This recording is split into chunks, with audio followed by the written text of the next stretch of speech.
अब देखो, गांधी जी ये सोचते थे ना कि इंडिया में ब्रिटिशर्स इसी वजह से हैं क्योंकि इंडिया वाले ब्रिटिशर्स के साथ कोऑपरेट कर रहे हैं, इसी वजह से ब्रिटिशर्स का धंधा चल भी रहा है। उन्होंने अपनी बुक हिंद स्वराज में यही कहा था कि अगर इंडिया ब्रिटिशर्स के साथ कोऑपरेट करना बंद कर दे तो 1 साल के अंदर अंदर ये अंग्रेजी हुकूमत इंडिया से चली जाएगी। यही सोचकर गांधी जी ने नॉन कॉपरेशन नामक मुद्दा उठाया और उसे सितंबर 1920 कांग्रेस कलकत्ता सेशन में नॉन कॉपरेशन मूवमेंट की बात उठाई। अब देखो, हम लोग की मूवीज में कुछ ट्विस्ट और टर्न आने वाले हैं, तुम लोग के दिमाग में होगा कि क्या कांग्रेस वाले इसका समर्थन करेंगे, क्या नॉन कॉपरेशन मूवमेंट को वो लोग इतने आसानी से अडॉप्ट कर लेंगे, क्या देश को आजादी मिलेगी, क्या हम लोग का देश आजाद होगा। तो अगर तुम लोग के दिमाग में कुछ ऐसे क्वेश्चंस आ रहे हैं तो पिक्चर देखना आज ही से बंद कर दो। एंड गेम वाली जिंदगी मत जियो, ये रियलिटी है, आज हम लोग आजादी हैं।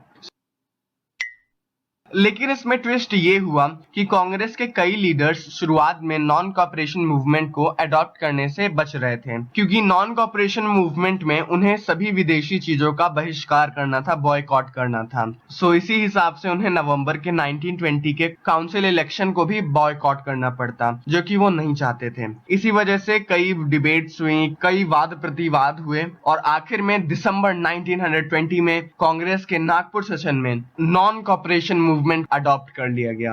अब देखो, गांधी जी ना दिमाग से बहुत तेज थे। उन्होंने सोचा कि अगर फिर से हम लोग कोई मूवमेंट स्टार्ट कर रहे हैं तो उसका अंजाम भी पिछले वाले की तरह होगा। तो ये जरूरी है कि अगर हम लोग फोन का कोई नया मॉडल निकाल रहे हैं तो उसका कैमरे का मेगापिक्सल थोड़ा और बढ़ा दो और स्पेसिफिकेशन थोड़ी और बढ़ा दो। इसी वजह से गांधी जी ने इस बार मास मूवमेंट इकट्ठा करने के लिए खिलाफत इश्यू की ओर भी देखा। अब खिलाफत इश्यू क्या था उसको भी समझ लो कि वर्ल्ड वॉर 1 में ऑटोमन एम्पायर की हार हुई थी और ऑटोमन एम्पायर का जो एम्परर था वो मुस्लिम कम्युनिटी का वर्ल्ड वाइड स्पिरिचुअल हेड था। जैसे क्रिश्चियंस का पोप होता है वैसे ही मुस्लिम्स का खलीफा था। तो ये र्यूमर फैल गया था कि वर्ल्ड वॉर 1 के बाद अब खलीफा के साथ गलत व्यवहार होगा और उसे हटा दिया जाएगा। इसी वजह से इंडियन मुस्लिम्स के अंदर भी बहुत ज्यादा गुस्सा था अंदर से। उसी गुस्से का इस्तेमाल किया महात्मा गांधी ने और उस इशू को भी उठाया मोहम्मद अली और शौकत अली, जो कि एक न्यू यंग लीडर थे मुस्लिम कम्युनिटी के। उनके साथ मिलकर उन्होंने खिलाफत नॉन कॉपरेशन मूवमेंट को स्टार्ट किया।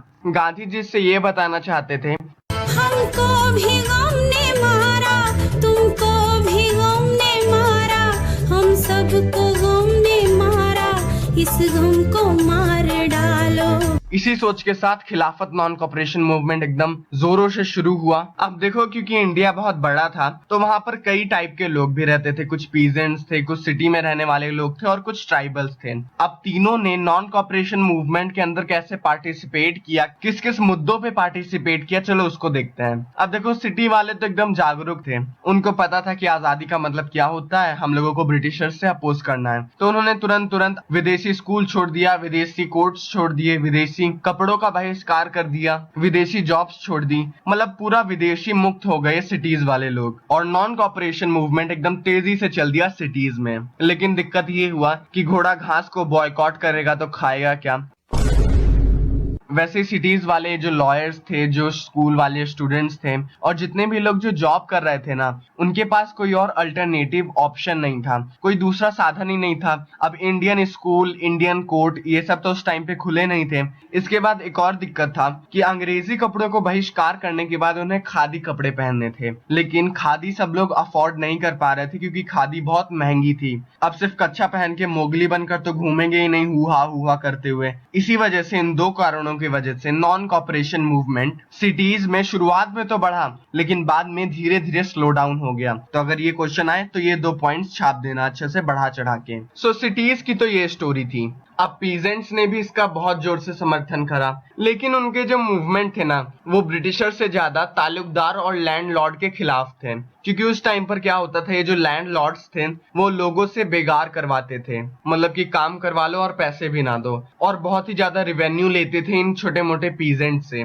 पीजेंट्स ने नॉन कॉपरेशन मूवमेंट को ब्रिटिशर्स के खिलाफ नहीं बल्कि लैंडलॉर्ड्स के खिलाफ मानकर उनके खिलाफ ही प्रोटेस्ट करना शुरू कर दिया। और इसके बाद पीजेंट्स ने इन लोगों को सर्विसेज देना भी बंद कर दिया। अब हम लोग तुम लोग के साथ काम ही नहीं करेंगे, नॉन कॉपरेशन कॉपरेशन मूवमेंट बोले तो तुम लोग से आजादी। सो पीजेंट्स ने नॉन कॉपरेशन मूवमेंट को अपने जमींदार और ताल्लुकदार से आजाद होने का एक जरिया माना और उसमें पार्टिसिपेट किया।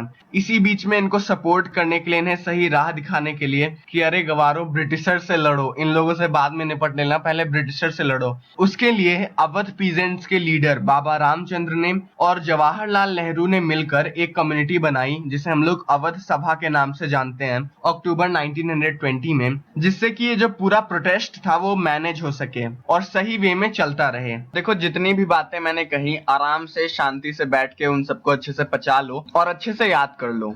अब देखो नॉन कॉपरेशन मूवमेंट एकदम जोरों से चल रहा था और अंग्रेजों को धीरे धीरे दिक्कत होना शुरू हो गया था। अंग्रेजी सामानों की बिक्री कम हो गई थी, जिससे अंग्रेजों को उतना प्रॉफिट भी नहीं हो रहा था। सब कुछ अच्छे से चल रहा था, लेकिन वो कहते हैं ना कि कुछ भी हमेशा नहीं रहता, तो ये अच्छे दिन भी हमेशा नहीं रहे। फरवरी 1922 में एक ग्रुप ऑफ रेवोल्यूशनरीज जो कि शुरुआत में शांति से प्रदर्शन कर रहे थे, उन्होंने गोरखपुर के चौरी चौरा में एक पुलिस स्टेशन को आग लगा दी और 22 अंग्रेजी पुलिस वाले मर गए। अब गांधी जी को ये देखकर बहुत गुस्सा आया, कहा कि अब तुम लोग वायलेंस कर रहे हो, अब मैं इस मूवमेंट को बंद करता हूं और नॉन कॉपरेशन मूवमेंट खत्म हो गया। अब देखो जैसे ही गांधी जी ने नॉन कॉपरेशन मूवमेंट बंद करवाया, वैसे ही कांग्रेस के कई बड़े लीडर्स जैसे CR दास और मोतीलाल नेहरू ने सोचा अब हम लोगों को काउंसिल इलेक्शन में पार्टिसिपेट करना चाहिए। अरे भाई जब ये मूवमेंट बंद हो चुका है तो हम लोग इतना तपस्या क्यों करें? हम लोग अगर इलेक्शंस लड़ेंगे और जीतेंगे तो कम से कम हम लोग अपने इंडियंस के बारे में बोल तो पाएंगे, वहां पर हम लोग अपनी राय ऊपर लेवल तक तो रख पाएंगे। सो इसी वजह से CR दास और मोतीलाल नेहरू ने स्वराज पार्टी बनाई, जिससे कि वो काउंसिल इलेक्शन में पार्टिसिपेट कर सके। फिर से सब कुछ चलने लग गया, ठीक ही ठाक चलने लग गया। इंडियंस पिटते रहे, दिक्कत होती रही इंडियंस को। इसके बाद 1926 में वर्ल्ड वाइड इकोनॉमिक डिप्रेशन हुआ और 1930 तक आते आते हालत बद से बदतर हो गई। टैक्सेस फिर बढ़ गए और ब्रिटिशर्स गरीब लोगों के पेट में लात फिर मारने लग गए। सो इसमें नया कुछ नहीं था, ऐसा पहले भी कई बार हो चुका था और पहले भी इंडियंस सहते आ रहे थे। लेकिन इस बार इस गरम तेल में मिर्च मसाले का तड़का डालता है साइमन कमीशन।